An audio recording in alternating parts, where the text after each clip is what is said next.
السلام علیکم ورحمۃ اللہ وبرکاتہ۔ ایک دوست کا سوال تھا کہ ای ایم آئی پر گاڑی ہو یا موبائل ہو خریدنا شریعت میں جائز ہے یا ناجائز ہے۔ اس میں ہوتا ہے کہ ایک گاڑی مثلاً اگر 50,000 کی ہو یا ایک موبائل اگر 60,000 کا ہو یا کار 2-2.5 لاکھ کی ہو اور قسطوں پر خریدا جائے، تھوڑا تھوڑا پیمنٹ ادا کرنا ہو ماہانہ، تو اس میں گاڑی کی جو اصل کیش اور نقد قیمت جو ہوتی ہے اس پر اضافہ کر دیا جاتا ہے۔ مثلاً 50,000 کی چیز 60,000 ہو جاتی ہے اور 2.5 لاکھ کی چیز 2,80,000 3 لاکھ ہو جاتی ہے۔ تو اس صورت میں اس طرح ای ایم آئی پر موبائل ہو یا گاڑی ہو یا کوئی اور چیز واشنگ مشین ہو خریدنا شریعت میں جائز ہے یا نہیں ہے۔ اتنا تو طے ہے کہ جب کوئی چیز نقد خریدی جاتی ہے تو اس کی قیمت الگ ہوتی ہے، اور ادھار خریدی جاتی ہے تو عام طور سے بیچنے والا اپنے ٹائم کا بھی حساب لگا کر نقد کے مقابلے میں ادھار کی قیمت بڑھا دیتا ہے۔ اور شریعت میں اس طرح کی تجارت منع بھی نہیں ہے کہ اگر آپ کوئی چیز نقد خریدتے ہوں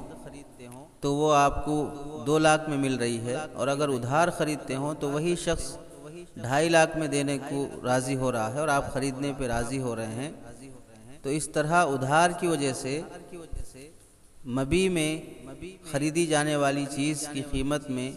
اضافہ کرنا مطلقاً سود نہیں کہلاتا ہے۔ اس لیے اگر گاڑی کی اصل قیمت یا موبائل کی اصل قیمت لاکھ روپے 50,000 جتنی بھی ہو نقد لینے کی صورت میں، لیکن اگر اسے ای ایم آئی پر لیتے ہیں، قسطوں پر لیتے ہیں، تو اس صورت میں اس کی قیمت 60,000 ہو جاتی ہو، 1.5 لاکھ ہو جاتی ہو، بہر صورت اس کی نقد کے مقابلے میں ادھار میں قیمت بڑھ جاتی ہو، تو اس طرح قیمت بڑھا کر گاڑی یا موبائل وغیرہ خریدنا جائز ہے۔ اور آج کل ایسی بھی سہولت ہے کہ بعض کمپنیاں نقد خریدنے پر بھی وہی قیمت رکھتی ہیں اور ادھار خریدنے پر بھی وہی قیمت رکھتی ہیں، تو اس میں تو کوئی حرج نہیں ہے، خریدنے والے کے لیے بڑی سہولت کی بات ہے۔ البتہ اس میں شرط یہ ہے کہ عقد کے وقت جب ہمارا معاملہ ہو، جب ہمارا بزنس ہو، تو اسی وقت گاڑی کی قیمت متعین ہو جانا چاہیے۔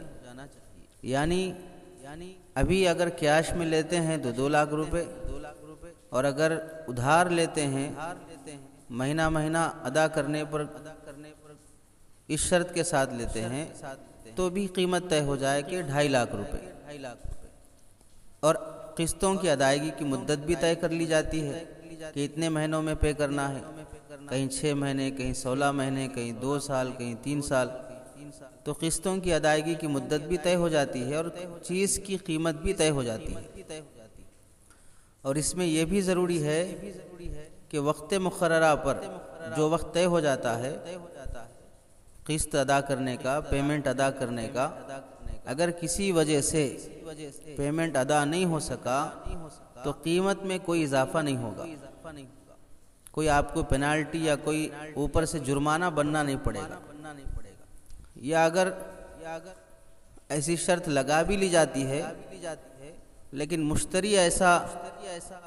انتظام اپنی طرف سے کر دے سکتا ہے کہ اسے کبھی یہ نوبت آئے گی ہی نہیں کہ کسی مہینے میں وہ کوئی قسط ادا ہی نہ کر سکے یا دیری ہو جائے۔ مثلاً اس کی ایسی سیلری کا نظم ہو کہ مہینے کی متعین تاریخ کو اکاؤنٹ میں پڑ جاتے ہیں، اور اکاؤنٹ سے جس کمپنی سے اس نے گاڑی خریدی ہے اس کمپنی کو پیسے ادا بھی ہو جاتے ہیں، پیمنٹ ادا بھی ہو جاتا ہے، متعینہ مدت میں قیمت ادا کرنے کا اسے اطمینان بھی ہو، تو اس صورت میں آدمی ادھار بھی زیادہ قیمت سے خرید سکتا ہے۔ اس میں ایک بات بہت ضروری ہے کہ ہم جس کمپنی سے بھی گاڑی یا موبائل وغیرہ خریدیں گے، ہمارا معاملہ براہ راست کمپنی سے ہونا چاہیے، درمیان میں بینک کا دخل نہیں ہونا چاہیے۔ عموماً قسطوں کا جو معاملہ ہوتا ہے وہ بینک تھرو ہوتا ہے، یعنی ہوتا ایسا ہے کہ کمپنی سے بینک گاڑی خرید لیتی ہے اور پھر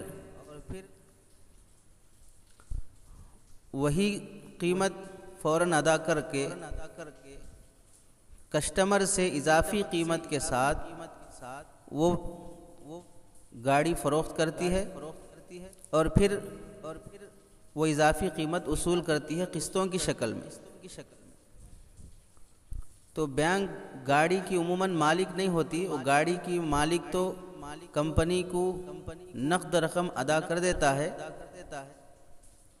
خریدار کے نام لون جاری کر کے قسطوار